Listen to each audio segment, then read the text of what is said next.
A lot of questions coming up about the resurrection. Good. What are we to make of the Christian tenet that a transcendent and omnipotent God became flesh, became a human being in the person of Jesus?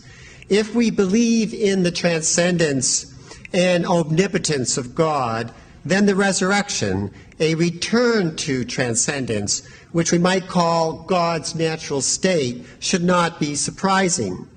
What should challenge us, excuse me, what should challenge us is the belief that God descended to the status of humanity at all. Would you agree with this observation? Does it have any value? It's the coming down, not so much the going back.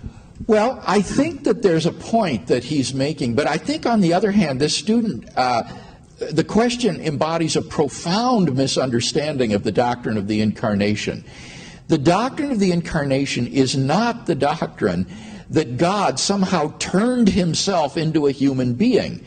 That notion is much more akin to the metamorphoses of Greek pagan mythology, where Zeus turns himself into a swan or turns himself into a bull or some such thing. The Christian doctrine of the Incarnation is not that God turned himself into a human being and thereby ceased to be God.